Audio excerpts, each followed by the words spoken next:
হে জগতবাসী, আজ আমি শামীম আলী চিশতি আপনাদের সামনে একটি আলোচনা নিয়ে আসলাম। সেই আলোচনাটি হলো যে যদি কেউ ভাবে যে আমি একদিন মৃত্যুবরণ করব, কিন্তু মৃত্যুর পরে এই জগতের মানুষ আমার জন্য কাঁদবে, তো এই জগতের মানুষ যদি কাঁদতে হয় তখন আরেকটা বেড়ে যাবে নির্ভয়। সেটা হলো কি, যে একটা কথা আছে, আল্লাহর রাসূল কিন্তু একটা কথা বলেছেন, যেখানে 40 জন মানুষ থাকে, এর মধ্যে একজন গুণগত মান একজন মানুষ থাকে, আল্লাহর বন্ধু প্রকৃতির মানুষ থাকে।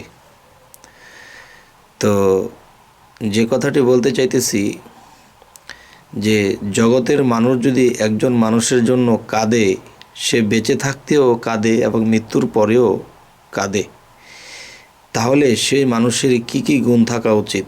যদি সে এই পৃথিবীতে কোনো পীর আউলিয়াও না হয়, যদি দেখা যায় সামাজিক কোনো মানুষও হয়ে থাকে, তারপরেও সেই মানুষটির জন্যে এই জগতের মানুষ কাঁদবে। সেটা কেমন?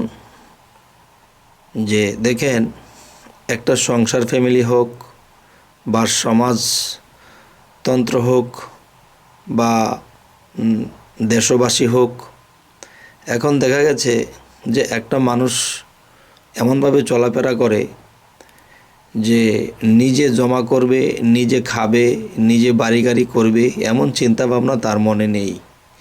কিন্তু মানুষকে যখন কোনো কিছু করে দেয়, কোনো কাজ কাম, তাহলে মন থেকে করে দেয়।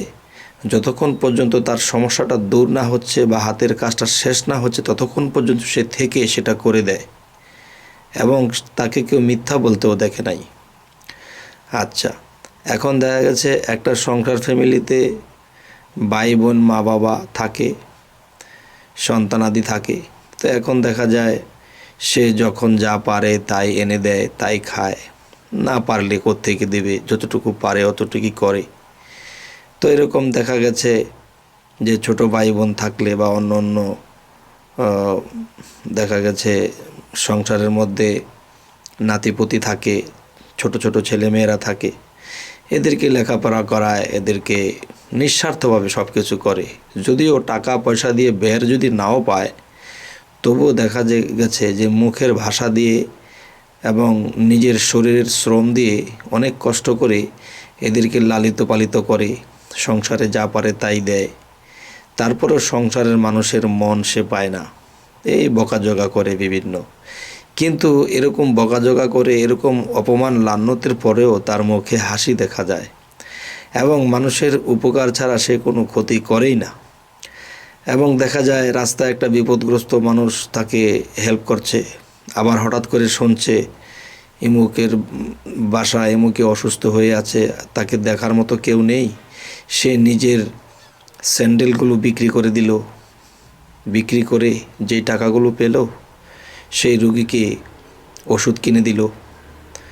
তখন সেই রুগী সুস্থ যখন হলো, তখন বলতেছে যে তুমি তো মধ্যবিত্ত একটা ফ্যামিলির সন্তান, তুমি খালি পায়ে কেন? থাক থাক, খালি পা হয়েছে কি হয়েছে, এক সময় টাকা হবে, কিনে নেব। তখন বলো তোমার তো পায়ের মধ্যে জুতা পরার যে একটা দাগ, সেটাও তো আছে, কিন্তু তোমার পা খালি কেন? তুমি এতটুকু দূর থেকে এসেছো, তুমি তো খালি পায়ে আসার মানুষ না। তখন সে বলল, আচ্ছা থাক, ওই কথা তোলার দরকার নেই, আপনি এখন সুস্থ আছেন কিনা, ভালো আছেন কিনা। তবে তার লগের একটা লোক বলতেছে যে যখন শুনছে যে আপনার শরীরের অবস্থা এরকম, তখন তার হাতে তো টাকা পয়সা ছিল না, তো তিনি চামড়ার জুতাখানি বিক্রি করে দিয়ে আপনার জন্য ওষুধ আনছে। এই কথা শোনার পর সেই রুগী সে তার বিছানা থেকে লাফ দিয়ে নেমে তার পায়ে হাত দিয়ে বলছে, বাবারে, তুমি যদি আমার বয়সে ছোট হও, তবু তো তুমি একজন মানুষ, কিন্তু তুমি যে আমার ছোট, তুমি আমাকে শিক্ষা দিলে, তোমার কাছে আমি মানব সেবার একটা শিক্ষা পেয়ে গেলাম, এই শিক্ষাটার জন্য তুমি আমার গুরু। যাই হোক, তো এরকমভাবে মানুষ কোনো জায়গায় বিপদগ্রস্ত হলে, মানুষের কোনো সমস্যা দেখলে সে ঝাঁপিয়ে পড়ে, মানুষের বিপদে ঝাঁপিয়ে পড়ে, কিন্তু নিজে কি খেলো, কি পরলো, কি করলো, তার নিজের দিকে খেয়াল নেই। সংসার জীবনে আসলে দেখা যায় যে এটা লাগবে সেটা লাগবে, সবটা দিতে পারে না, যা পারে তো তা দেয়। কিন্তু দেখা গেছে ফ্যামিলির মানুষে অত্যাচার, অনাচার কথাবার্তা বলেছে, এবং তার কামাই রোজগার থেকে সে যখন এনে দিল, সবাই খেয়ে ঠিকই ঘুমাইতেছে, কিন্তু সে খাইলো কিনা এই খবর কেউ নিল না। তবুও পরের দিন সে খুব হাসি মুখে বলতেছে, আজকে মনে হয় কিছু বাজার টাজার লাগবে, কি কি লাগবে বলে দাও। তো এখন দেখা যায় সে যে রাত্রে না খেয়ে ঘুমিয়েছে, তার ফ্যামিলির লোক তার এই খেয়ালটাও করে নাই। তারপরের দিনও সে কি হাসি খুশি। হে জগতবাসী, তো এরকম দেখা যায় যে ফ্যামিলিতে এরকম সেরকম তো চলতেই আছে, কিন্তু রাস্তাঘাটে পাড়া প্রতিবেশী সকল মানুষের উপকার সে করে, গায়ে খেটে করে, পয়সা থাকলে পয়সা দিয়ে করে। তো এরকম চলতে চলতে চলতে চলতে দেখা যায় যে দেশবাসীর মধ্যে অনেকেই তাকে চিনে, সে শুধু খালি মানব সেবাই করেছে, খালি মানব সেবাই করেছে। নিজের শার্ট বিক্রি করে দিয়েও কাউকে হেল্প করেছে, কাউকে সাহায্য করেছে। তো এরকম করতে করতে একদিন দেখা যায় এই লোকটি মারা গেল। তখন এই কথা শোনার সাথে সাথে দেশবাসীর মধ্যে যেমন মানুষের ঝড় ছুটে আসছে, ঝড়ের বেগে মানুষ শুনে আসতেছে যে এরকম একটা মানুষ, সে নিজের চিন্তা কখনোই করে নাই, সে অন্যের বিপদে ঝাঁপিয়ে পড়েছে। এই মানুষকে যে ভুলে যাবে, সে আর মানুষ থাকবে না। তবে হে জগতবাসী, যে নিঃস্বার্থতাই প্রেম।